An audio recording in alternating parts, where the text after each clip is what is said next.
Bonjour et bienvenue au Bulletin des régions, une émission qui est réalisée grâce à la collaboration de 20 télévisions communautaires autonomes associées à Cogeco. Au sommaire pour vous cette semaine. En Gaspésie, l'heure est à la mobilisation contre la pauvreté. À Pont-Rouge, la clientèle scolaire augmente et les écoles débordent. À Amqui, 3,3 millions de dollars pour financer des initiatives d'intégration du bois dans la construction. À Montmagny, le jour de l'armistice, le samedi 11 novembre prochain, sera l'occasion de remercier tous les vétérans des guerres auxquelles le Canada a participé. À New Carlisle, c'est l'ouverture officielle du club de tir de Baie-des-Chaleurs. À Vaudreuil-Dorion, le budget participatif permet de créer une bibliothèque d'objets. À Forestville, l'artiste peintre Brenda Sweet-Tremblay se présente comme une artiste de vibration. Mais auparavant, pour commencer cette émission, on va se rendre à Scott, en Beauce, où Marc Després de TV Métis a participé au 25e congrès de la Fédération des télévisions communautaires autonomes du Québec.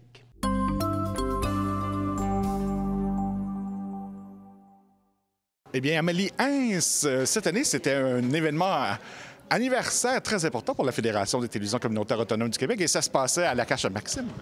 Oui, exactement. Cette année, on était ici à Scott, dans Chaudière-Appalaches, pour fêter le 25e anniversaire de la Fédération des TV communautaires autonomes.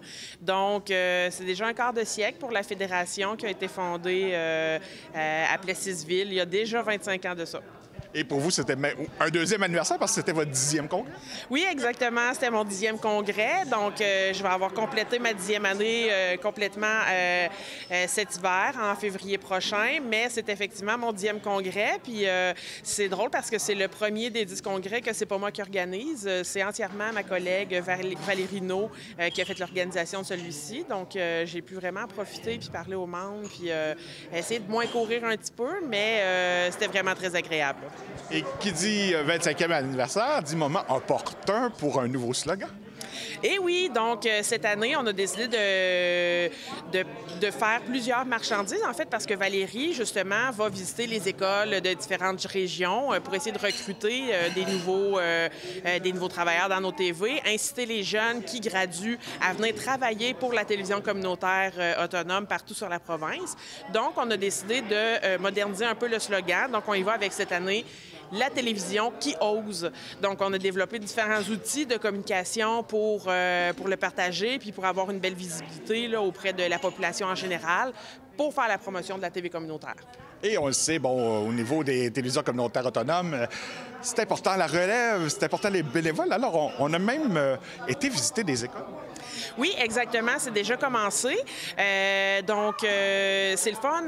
L'ouverture est super belle. Quand on contacte les écoles, il y en a beaucoup des professeurs qui nous accueillent directement dans leur classe. Donc, on peut aller donner un petit cours sur qu'est-ce que la télévision communautaire, c'est quoi sa mission, ses valeurs, comment ça fonctionne.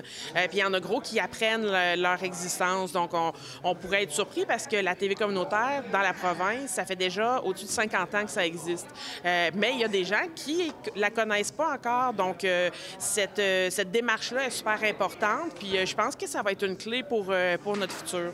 Il y a une quarantaine de télévisions communautaires présentes. Oui, exactement. Donc, on est 40 membres en ce moment. C'est un peu malheureux parce qu'il y a 2 télévisions qui ont fermé au courant de l'année dernière. Donc, c'est toujours très triste parce que repartir une TV communautaire, c'est pas impossible, mais c'est extrêmement difficile. Ça demande beaucoup d'énergie, beaucoup d'investissement de départ. Donc, c'est pas tout le monde qui est en mesure de se permettre ça. Donc, d'en voir fermé, on sait que si ça veut revenir, ça va être encore plus difficile que de la maintenir, mais malheureusement, il y en a qui n'ont pas eu le choix cette année. Et bon, avec le 25e anniversaire aussi est venue une expérience qu'on a fait en 2015, que l'on a reprise, donc une tournée vraiment de tous les membres. Oui, exactement. Donc, au printemps, on a fait la tournée des membres de partout au Québec. Donc, on a visité les 15 des 17 régions administratives où on trouve des TV communautaires autonomes. Donc, ça a été vraiment très intéressant. Ça a été une une excellente expérience pour Valérie pour découvrir tous nos membres sur le terrain. Puis nous, ben, moi personnellement, ça leur a permis de mettre à jour les chiffres qu'on avait puis de pouvoir comparer, bon, l'évolution sur 8 ans, parce que la dernière tournée qu'on avait faite, c'était il y a 8 ans, en 2015. Donc c'est ça, là, on a des nouveaux chiffres à jour. Ça nous permet de mieux représenter les TV dans les gouvernements puis d'avoir des arguments vraiment solides parce que là, on connaît super bien nos membres puis on a des données fiables pour les représenter parce qu'on a réussi à visiter 39 de nos 40 membres. Donc, nos données, c'est pas des approximations, c'est vraiment ce qu'il y a sur le terrain. Et c'est grand, le Québec! C'est très grand, au-dessus de 9000 km en quelques mois, effectivement, mais ça vaut vraiment la peine. C'est toujours très agréable de visiter toutes les régions puis de voir la réalité des régions. Il y a tellement un éventail différent de télévision, de modèles, de façons de fonctionner, de communautés. C'était très, très, très enrichissant pour nous. Et il faut se rappeler que les télévisions communautaires autonomes sont sous la supervision du CRTC parce que ce sont des lois canadiennes. Par contre, la plupart des subventions viennent du ministère de la Culture et des Communications du Québec. Et présentement, je pense, une revision qui se fait, mais il faut surveiller le tout parce que l'argent, c'est le nerf de la guerre. Là. Oui, exactement. Ils sont en révision du PAMEC en ce moment même. On a déjà fait des représentations. Le MCC a consulté les récipiendaires. Donc là, normalement, on devrait avoir un premier rapport bientôt. On nous a dit qu'on nous tiendrait au courant, mais le tout va être fait avant la fin mars parce que les nouveaux protocoles devraient être signés avant la nouvelle année financière du gouvernement qui commence le 1er avril. Donc, effectivement, ça s'en vient. Bref, on se souhaite une longue vie pour toutes les TCA. Oui, absolument. Un autre 25 ans et même plus. Merci. Merci.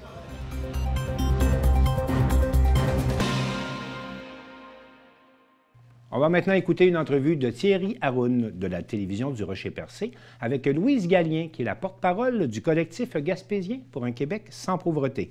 Cette entrevue nous permet d'avoir un regard juste sur ce qu'est que la pauvreté en Gaspésie en 2023.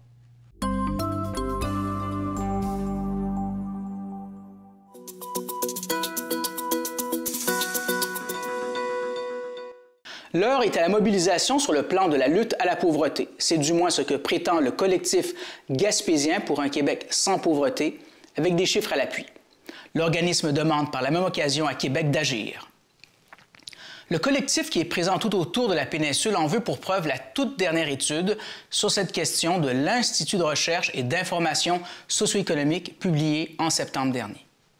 Selon cette étude, il en coûte plus cher pour vivre dignement en région que dans les grands centres. En effet, le revenu viable en Gaspésie varierait entre 37 126 et 40 134 $ pour une personne seule, alors que les montants d'assistance sociale varient entre 9 240 et 18 578 $. C'est donc dire, rappelle le document de l'IRIS, qu'une personne qui est prestataire de l'aide sociale, sans contrainte sévère à l'emploi, reçoit 4 fois moins d'argent que le revenu nécessaire en Gaspésie pour se procurer un panier de biens et services qui permet de sortir de la pauvreté. Bonne écoute. Alors, Madame Gallien, merci d'avoir accepté notre invitation. Ça me fait plaisir. Moi, il y a cette journée internationale pour l'élimination de la pauvreté. Certes, vous avez émis des chiffres dans votre documentation. Cette journée s'inscrit évidemment dans une démarche beaucoup plus large, j'ai l'impression, parce que la pauvreté, peut-être qu'il ne faut pas juste en parler lors de cette journée, mais peut-être à l'année.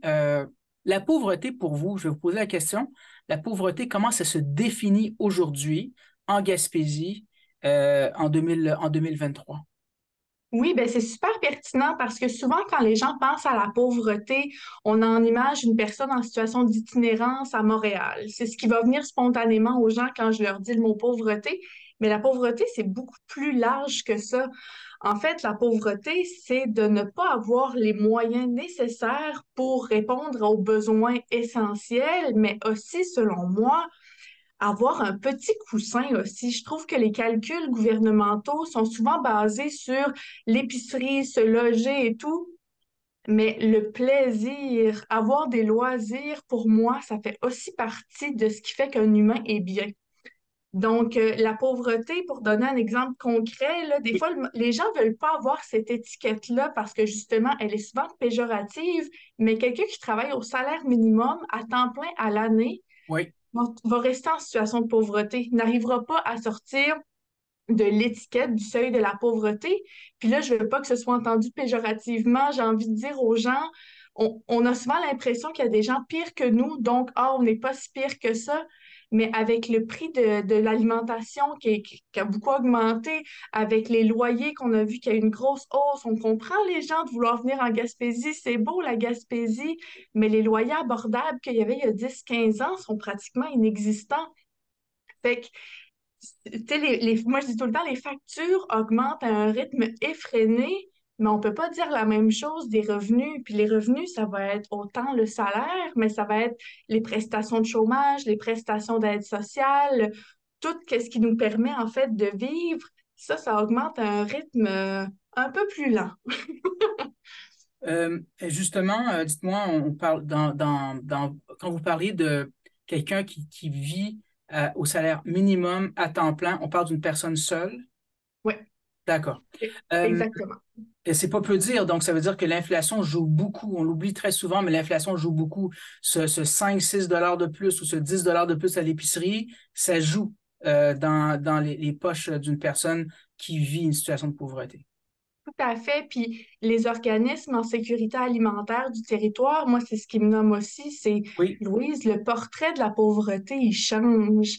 C'est de plus en plus large. Tu sais, des jeunes professionnels qui vont avoir besoin d'un coup de main aussi pour s'alimenter une fois, 2 fois, 10 fois, je pourrais pas dire, mais le portrait, la hausse des demandes est marquée dans les organismes, la hausse aussi de la détresse des gens qui arrivent en disant moi, j'ai toujours été capable de payer ce que j'avais besoin, mais j'y arrive plus. Qu'est-ce que je peux faire?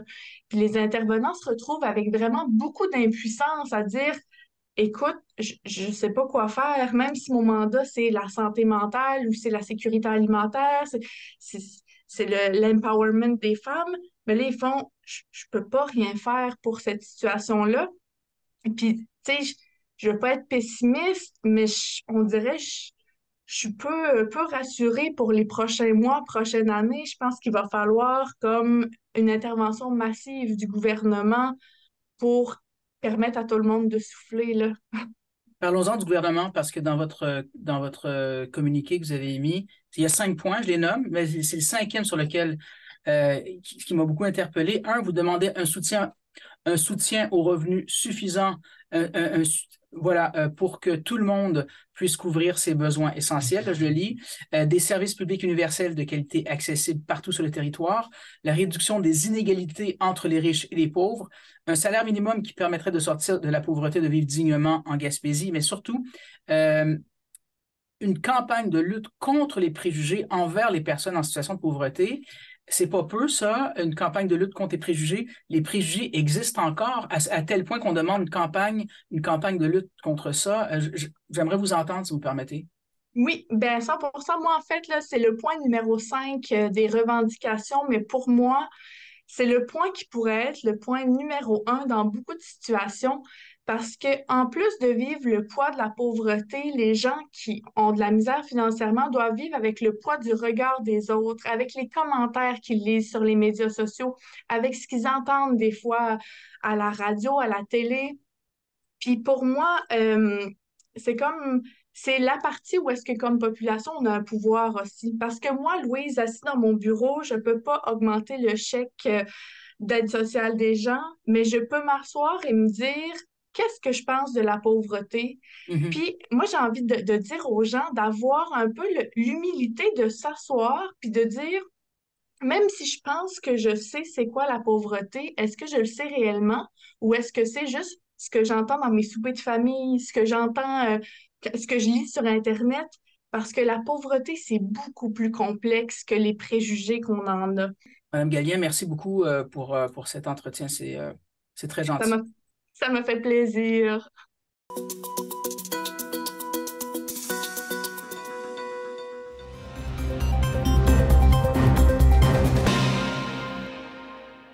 J'accueille maintenant Danick Julien de CJSR. Danick, bonjour. Bonjour, Martin. CJSR, ça signifie Côte-Joyeuse Saint-Raymond. Qu'est-ce que c'est comme télévision et qu'est-ce que c'est comme territoire où vous œuvrez? CJSR, c'est une télévision qui a pris en fait son envol à Saint-Raymond-de-Portneuf. Il y a plus de 50 ans de ça. Saint-Raymond-de-Portneuf, il y a un endroit qui s'appelle la Côte-Joyeuse. C'est une côte assez à pic qui, justement, a quand même fait la renommée de la ville et c'est pour ça que la télévision a tenu ce nom-là. Évidemment, plus ça a avancé, plus CJSR a grossi. Et, vous avez étendu votre territoire, oui? Exactement. Et là, on couvre l'ensemble de Portneuf. Ça fait partie d'un des enjeux de Saint-Raymond parce que les gens de Portneuf pensent qu'on est de la télévision de Saint-Raymond, mais en fait, on est la télévision de tout Portneuf, là, qui regroupe quand même 18 municipalités. Là. On parle parmi les plus grosses, oui? Parmi les plus grosses, pouvez-vous nous en nommer quelques-unes? On a Donnacona, Pont-Rouge, les images de drone que vous avez vues il y a quelques secondes en faisaient partie. Il y a également Saint-Marc-des-Carrières. Saint-Raymond, c'est la ville en ce moment qui est la plus peuplée du territoire. Cependant, il y a Pont-Rouge et Donnacona qui connaissent quand même un très grand développement. Denis, est-ce qu'on parle d'une banlieue de la capitale nationale Québec ou on parle d'une région qui a son économie propre à elle? C'est une région qui a son économie propre à elle. C'est sûr que les villes de Pont-Rouge et de Donnacona, il y a beaucoup de gens qui vont aller travailler à Québec en raison de la proximité, mais il y a des grosses usines. On parle de Alcoa, à Deschambault, Grondines. On parle également à Saint-Basile. Il y a Ciment Québec. Sinon, on est quand même au nord de Québec, à 45 minutes de là-bas, en fait. C'est aussi un territoire où il y a beaucoup de plein air. Plusieurs villes, dont Saint-Raymond, font en sorte d'avoir un très grand attrait touristique niveau plein air, vélo de montagne. Et une abondance de lacs et de rivières aussi. Là. Il y a beaucoup de, le territoire de villégiature. Là. Très vaste, beaucoup de villégiature. Il y a des zones d'exploitation commerciale, des ZEC, en abondance à proximité là, du territoire. Danick, parlons maintenant des sujets d'actualité chez vous. Merci pour le topo. Tout d'abord, on a déjà eu un reportage sur le bulletin des régions là-dessus. C'est préoccupant l'avenir de vos églises patrimoniales dans Portneuf. Exactement, Martin. Comme je disais tout à l'heure, on a des grandes villes dans Portneuf. Cependant, comme vous le voyez à la carte ici, Saint-Casimir, Grondines, Deschambault, Cap-Santé, Neuville, ce sont tous des églises qui vont, avec les prochaines années, voir beaucoup de changements. Neuville, c'est déjà fait. On a transformé l'église en bibliothèque. Le diocèse, en fait, moi, j'ai eu une conversation avec le chanoine Jean Tailleur qui prend en charge le dossier dans Portneuf.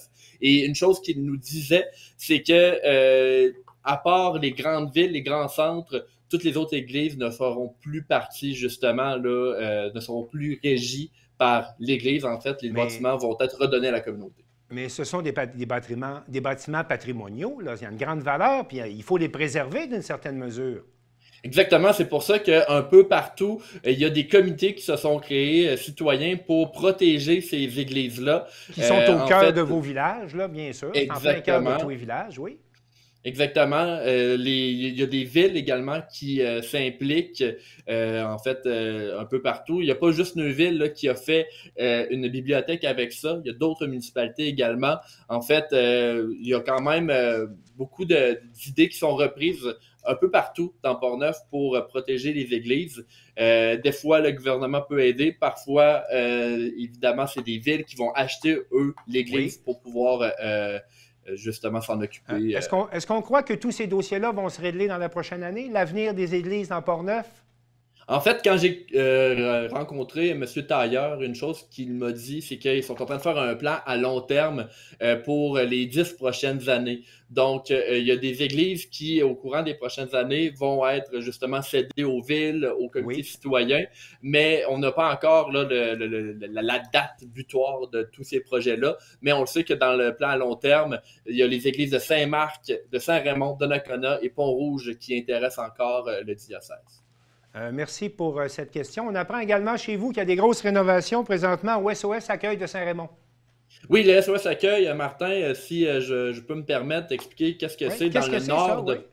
Dans le nord de Portneuf, c'est un organisme qui a plus de 50 ans d'activité et qui a toujours pu aider les gens autant à l'alimentaire que le vestimentaire. Donc, des gens qui étaient en difficulté, des familles vont au SOS Accueil, reçoivent de l'aide communautaire. Vous voyez, ça, c'est l'ancienne bâtisse qui est présentement détruite parce qu'ils sont en train, sur le même site, de reconstruire les SOS Accueil. En fait, là, c'était en 2 bâtiments. On met tout ça en un gros bâtiment travaux, comme vous le voyez ici. Exactement. Oui. Et ça a bénéficié d'une très grande aide de la communauté. La ville a embarqué là-dedans. L'entreprise Côté et Fils là, qui fait la construction, elle aussi met justement beaucoup d'aide pour ce bâtiment-là qui est très important pour Saint-Raymond, Saint-Léonard, Rivière-à-Pierre et Lac-Sergent. Danick, ce n'est pas seulement à SOS Accueil Saint-Raymond qu'il y a beaucoup de projets parce qu'on parle de développement à Donnacona.